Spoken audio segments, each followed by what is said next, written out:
the gap between episodes 4, A New Hope, and 5, The Empire Strikes Back, we are here discussing Claudia Gray's Lost Stars, chapters 10 through 18. After the rebels destroyed the Death Star, the Devastator was trying to determine what was going on and what their next course of action was. They had no confirmation that the Death Star was destroyed, at least not one that the senior officers were planning on giving. Suddenly, Sienna was given a special mission to take a small transport to go retrieve Lord Vader, who managed to survive the Death Star explosion. In the course of the mission, Sienna saw firsthand that the Death Star had indeed been destroyed, and was concerned that Thane was on it when it blew. Thane, still on Dantooine, thinking Sienna might have been on the Death Star when it exploded. After a week on Dantooine, Thane's squad was retrieved by what remained of the core Imperial Starfleet. And he received new orders to be transferred to the Watchtower for transport to Caravdoi, a mining colony. The ship that retrieved them was coincidentally the Devastator, and Thane and Sienna were finally able to reconnect. Thane had only 1 hour before he had to report to the Watchtower, so he and Sienna spent those moments together and shared their first kiss. On Caravdoi, Thane was part of a TIE patrol who was assigned periodic flyovers to demonstrate the power and presence of the Empire, but not much more. However, Thane saw that the Empire was using slaves to work in the mines, and that was the breaking point for him. He managed to get some unmarked credits, civilian clothes, and by quiet passage to the nearest hub world. Before he left, he talked to Sienna via holonet. He thought he communicated clearly his intent for both of them to find a way out of the Empire, but Sienna just thought that he meant that they had to do their duty until they were done with their tour of service. Sienna was shocked when she was called into her commander's office to learn that Thane had abandoned his post, and they were charging her to uncover the truth.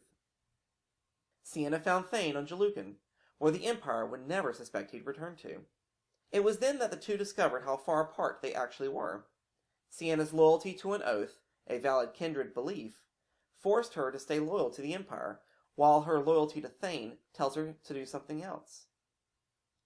The two share the night together, but Sienna tells Thane that she will ultimately have to report him. When Sienna returns with her report, however, she could not bring herself to betray Thane, and reported that he died. This saves Thane from any further Imperial investigations.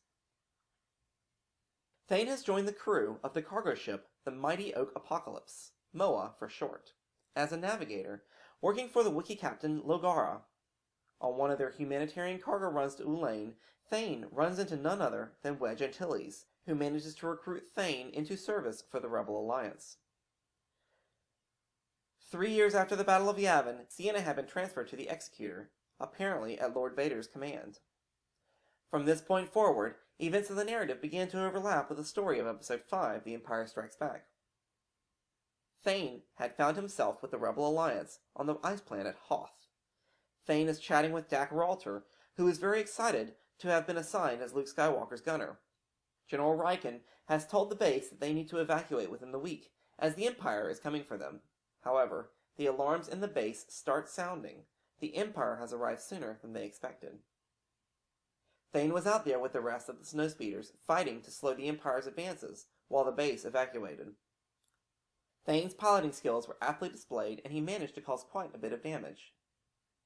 He got to his X-Wing in time to punch a hole through some ties and head to the rendezvous point. Sienna was on the bridge of the Executor as it headed into the asteroid field to pursue the Millennium Falcon.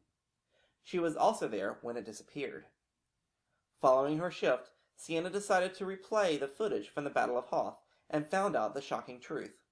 Based on studying the flight patterns of the speeders, she could see that Thane Carell had joined the rebellion. Following Hoth, Thane's X-Wing squadron was assigned to Liberty for the foreseeable future. One evening, Thane had a bit too much to drink and ended up telling Mon Mothma everything about Sienna. He was unaware it was Mon Mothma at the time.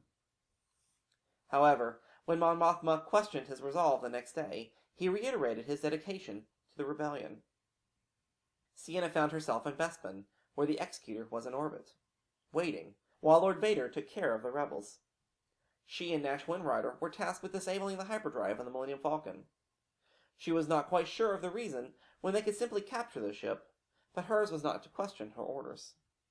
Later, while on the bridge, when Lord Vader returned, she stared in disbelief as the Falcon was able to blast off into hyperspace.